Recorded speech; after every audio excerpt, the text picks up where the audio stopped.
کچھ وقت کی خاموشی پھر شور آئے گا، تمہارا صرف وقت آیا ہے، ہمارا دور آئے گا۔ وقت سے پہلے حادثوں سے لڑا ہوں، میں اپنی عمر سے کئی سال بڑا ہوں۔ دوستو، اکثر کتابوں کے صفحے پلٹ کر سوچتا ہوں میں، اے کاش پلٹ جائے یوں زندگی تو کیا بات ہے۔ دوستو، زندگی بھی کتنی عجیب ہوتی ہے، کبھی ڈوبتے سورج کی طرح، کبھی چمکتے چاند کی طرح۔ اے زندگی جتنی مرضی تلخیاں بڑھا، وعدہ ہے تجھے ہنس کر گزاریں گے، ہر روز گر کر بھی مکمل کھڑے ہیں۔ اے زندگی دیکھ میرے حوصلے تجھ سے بڑے ہیں۔ یارو، آپ اپنی منزل پر کبھی نہیں پہنچ پاؤ گے اگر آپ راستے میں بھونکنے والے ہر کتے کو پتھر مارو گے۔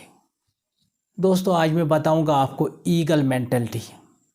دوستو، جب ایگل اپنے 40 سال کے عمر کو پہنچ جاتی ہے تو اس کے پر بھاری ہو جاتے ہیں، اس کی بیک بینڈ ہو جاتے ہیں، یعنی اس کی چونچ ٹیڑھی ہو جاتی ہے، اس کے پنجوں میں شکار کرنے کی صلاحیت کم ہو جاتی ہے۔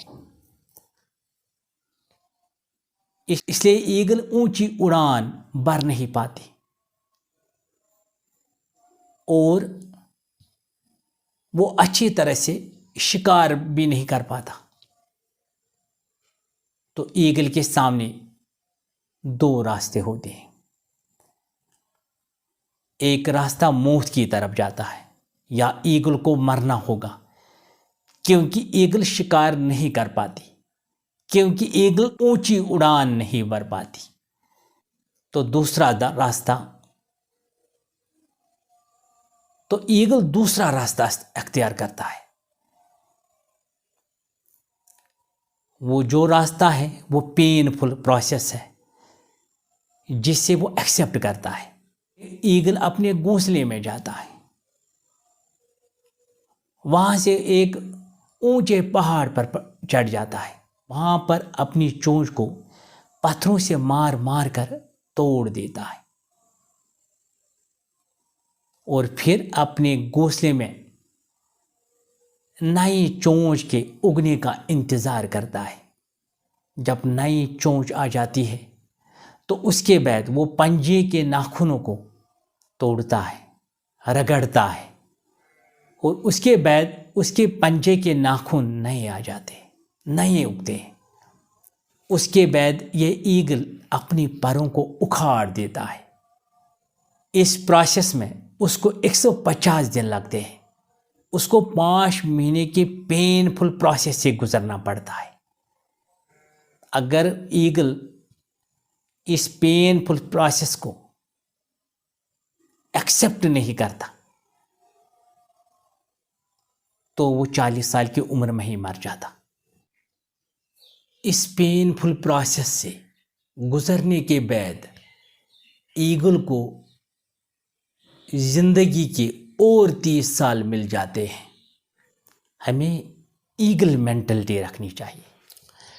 اسی طرح ہاتھی کا مالک جب ہاتھی کو رسی سے باندھ کر چھوڑ دیتا ہے، ہاتھی کے مالک کو یہ یقین ہے کہ ہاتھی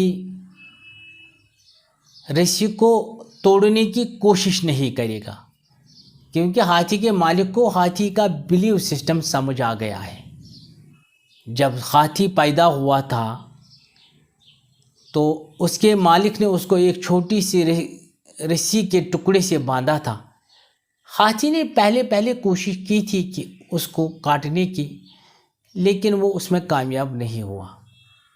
جب ہاتھی آگے چلا گیا، ہاتھی بڑا ہوا، اس میں بے پناہ طاقت آ گئی، لیکن ہاتھی کا بلیو سسٹم چینج نہیں ہوا، اس کا فزیکل اسٹرکچر چینج ہوا، اس میں بے پناہ طاقت آ گیا، لیکن اس کا بلیو سسٹم چینج نہیں ہوا۔ اگر ہاتھی چاہے گا تو اس رسی کے ٹکڑے کو ایک ہی جھٹکے میں کاٹ سکتا ہے، لیکن ہاتھی کوشش ہی نہیں کرتا. ہاتھی یہ سمجھتا ہے کہ میں اس کو نہیں کاٹ پاؤں گا. یہ اس کا بلیف سسٹم ہے. دوستو، اسی ہاتھی کی بلیف سسٹم کی طرح ہم بھی کام کرتے ہیں. آپ کے ذہن میں کوئی خوبصورت آئیڈیا آ گیا ہے لیکن ایگزیکیوٹ نہیں کر پاتے، کیونکہ ہمارا بلیف سسٹم بھی ہاتھی کی بلیف سسٹم کی طرح ہے. ہم نے یہ مان لیا ہے کہ ہم اس کام کو نہیں کر پائیں گے. دوستو، ہمیں اپنے بلیف سسٹم کو چینج کرنا پڑے گا. جب بھی کوئی آئیڈیا آپ کے ذہن میں آ جائے، اس کے بعد اس پر ایفرٹس لگانی ہے، اس کو ایگزیکیوٹ کرنا ہے. ہاتھی کی طرح ہمیں یہ نہیں سمجھنا ہے کہ ہم اس کو نہیں کر پائیں گے. Thank you very much. You guys are amazing.